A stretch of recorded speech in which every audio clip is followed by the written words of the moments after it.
So I'm making this video to help anyone else who's wanted to work with Syncork, learn about working methods, techniques, and these are all my observations and methods that I use after making a few handles with this stuff. Just based on what I've learned detail-wise. So you can fundamentally, it does work similar to natural cork, but there are differences. With natural cork rings, you'll get them and they'll be perfectly round, they'll be flat surfaces, and you could just ream them, glue them, and be done with it. Syncork demands a little bit more input work from the user, I think. So there's a whole bunch of rings that I bought. This is 29 rings. It's going to make up an 18 and 1/8 inch handle. The rings are sold as about a 1/2 inch thick. They are, in truth, a little bit more, and there is slight discrepancy between rings.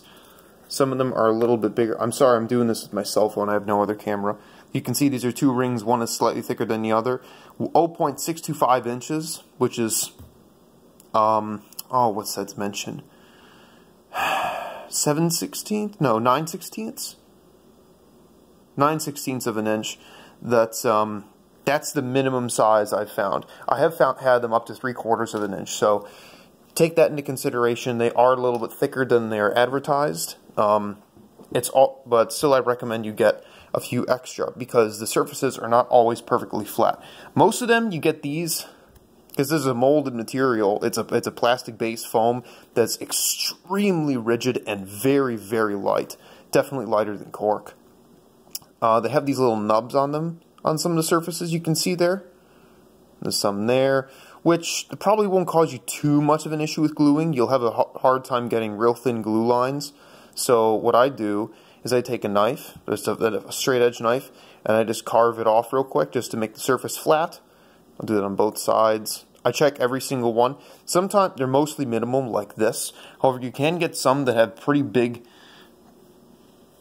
not deformities, but they have little mold pieces on them. Like, see, this one's raised. This camera will focus. There we go. That one's raised, so you'll have to carve into that a little bit. This one's really raised. You would have a really hard time getting, you can see how tall that is. You have a really hard time getting a good glue line thickness if you don't carve that off and even it out. So you're going to want to do that. Then once you're done with that, you're going to want to go through, and I've done this on one of these rings already. This one's not quite done the way I would recommend.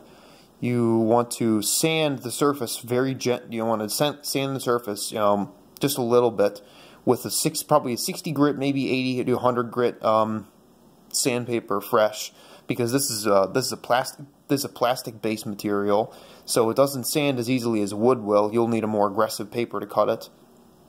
And this helps to form a water break-free surface. I've glued these rings before. This one's a little nasty. Once you carve all that surface down, I mean, it doesn't make any difference to the actual ring itself. And that's got a really tall surface there. That's why you want to carve these all down. And some of them, kind of going back to that, will have these impressions, and that's actually an impression. That's not a raised bit. So if you're going to make a handle out of these, I mean, it's 29 rings there, and I've already done a rear handle on this rod, so that's, I think, 11 rings, because I've got two 1.5 inches and 9 1.25 inches, which end up being about 1.2 inches in diameter. The 1.5s are pretty much to spec. You want to order maybe 2 or 3 extra. They're cheap. It's $1 per ring for the basic 1.25 inch diameter ring, so it's an extra $2-3. That's nothing compared to having a ring like this and having to order more and ship it and all that stuff. So I'm gonna go get some paper and I'm gonna prepare a ring so you can see what it looks like.